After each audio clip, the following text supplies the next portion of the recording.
देखिए, काशी बनारस में 649 वर्ष पूर्व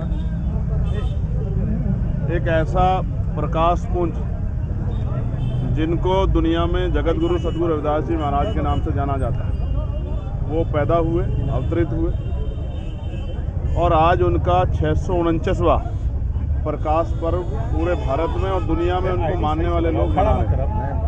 मैं हर साल यहाँ आता हूँ, मत्था टेकता हूँ और उनका जो विचार था बेगमपुरा का, बेगम का मतलब होता है बिना गम का राज, जहाँ किसी की ज़िंदगी में कोई गम ना हो, ऐसा चाहूँ राज में जहाँ मिले सबनु अन्न और छोट बड़े सब समझ से गुरु रविदास रहे प्रसन्न। ऐसे राज की कल्पना करने वाले जगत गुरु सतगुरु रविदास जी के प्रकाश पर्व पे हम लोग शामिल हुए और किस तरह से लोगों की समस्याएं खत्म हो, लोगों के जीवन में उत्साह, उनको स्वाभिमान सम्मान जीवन जीने का मौका मिले, उसी के लिए जो है आज गुरु महाराज के चरणों में प्रार्थना की कि उनकी अरदास जो स्वीकार हो। लोग जो हैं सिर्फ अरदास से काम नहीं चलेगा, लोगों को भी अपनी लड़ाई को स्वयं लड़ना पड़ेगा। जो बच्चे पढ़ रहे हैं खूब अच्छी पढ़ाई करें, जो रोजगार की तलाश में लगे रहें और तमाम तरह जो लोग परेशान हैं उनके जीवन में उजाला आए, अच्छे दिन आए। इसके लिए भी हम लोग जो हैं लोगों को समझाने का, सही रास्ते पर लाने का प्रयास करते हैं। सरकार के लोग अभी आज कोई दर्शन नहीं किया सरकार के लोग। अगले साल चुनाव है, अगले साल आ जाएंगे। एक बात बिल्कुल स्पष्ट आपसे कहनी है। देखिए, मैं एक अधिवक्ता भी हूँ और एक जनप्रतिनिधि भी हूँ और मैं लोगों को समझता भी हूँ, संविधान को मानने वाला व्यक्ति। आपने भी देखा किस तरह का बुरा हाल है, व्यवस्था थी। मतलब छोटा सा कोई कार्यक्रम होता है किसी नेता का, 100, 200, 500 पुलिसकर्मी लगते हैं और मैं बड़ा चिंतित हूँ। 10 लाख से ज़्यादा की संगत यहाँ है, 10 पुलिस वाले भी दिखाई नहीं दे रहे। वो भी आज लगे केवल। जो काम पुलिस को करना चाहिए व्यवस्था का, वो काम यहाँ के संगत में जो आए हैं हमारे साथी, वो लोग कर रहे हैं। मैं ये बहुत बड़ी गैर जिम्मेदारी है। मुझे ऐसा लग रहा है सरकार इंतजार कर रही है कि कोई इस तरह का हादसा हो जाए तब वो ये कह सके कि इस तरह कार्यक्रम बंद कर दे जाए। जबकि सच ये है, सरकार की जिम्मेदारी में किसी भी धार्मिक उत्सव हो, किसी भी धर्म का, उसके लिए प्रॉपर व्यवस्था करे, ये सरकार की जिम्मेदारी है। छुट्टी के लिए अगर मुख्यमंत्री नहीं आ रहे हैं या प्राइम मिनिस्टर नहीं आ रहे तो इसका मतलब जो है इतने लोग जो इकट्ठा हो रहे हैं उनके लिए कोई व्यवस्था नहीं करेगी सरकार। ये बहुत बड़ी लापरवाही है, निराशजनक है। मैं यहाँ के अधिकारियों को कहूँगा इस तरह का व्यवहार किसी भी कीमत पर स्वीकार्य नहीं हो। इसमें उनको अपने इस व्यवहार को परिवर्तन करना चाहिए। आजादी, ये यूजीसी के बारे में ये पिछले कई दिनों से पूरे देश को लेकर हमने 11 तारीख को दिल्ली में प्रोटेस्ट रखा है और आप जानते हैं, मैं भी जानता हूँ, कोई कहीं से गाइडलाइन में ऐसा नहीं जिन्होंने पढ़ी है कि वो किसी वर्ग के खिलाफ। वो सभी के लिए है। किसी के साथ यूनिवर्सिटियों में भेदभाव या इस तरह की सिचुएशन ना बने, किसी लोगों की जान चली जाए, वो कहीं से किसी के खिलाफ नहीं थी यूजीसी गाइडलाइन। हाँ, उसमें कुछ कमियां हैं।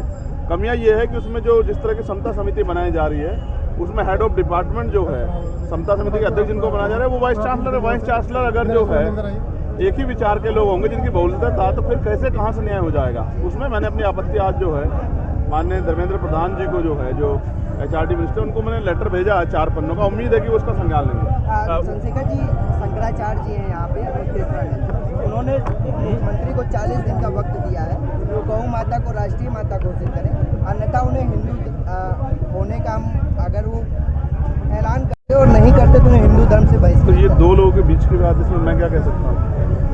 जो आप बदल के सतगुरु का, ये मैंने पार्लियामेंट में डिमांड उठाई थी, अगर आपने सुना हो, कि भाई ये होना चाहिए। क्योंकि प्राइम मिनिस्टर चुनाव के समय घोषणा करके आए थे 2022 के चुनाव में। 2022 का जब विधानसभा चुनाव तो घोषणा करके आए थे कि हम इसका आदमपुर एयरपोर्ट का नाम जो है जगत गुरु सतगुरु रविदास जी महाराज के नाम पर रखेंगे, क्योंकि डेरा सच्चिदानंद बल्ला वहाँ है। और पिछली बार मैंने कई बार आवाज़ उठाई, तब जाके सर नींद खुली है भाई। आपके सामने ये क्या हो रहा है। SC और OBC का जो तोड़ा गया है, अहिल्याबाई होलकर जी की जो है वो प्रतिमाएं तोड़ी गई हैं और उस पर किस तरह का रिएक्शन किया। मतलब वो कहावत है ना कि उल्टा चोर कोतवाल को डांटे। तोड़ आप रहे हो और ठेकेदार भी आप ही बने घूम रहे हो, और उल्टा जो लोग आवाज उठा रहे हैं उनके ऊपर जो है आप AI की वीडियो कह के और मतलब मुकदमे दर्ज कर रहे हो। क्या मूर्खता है।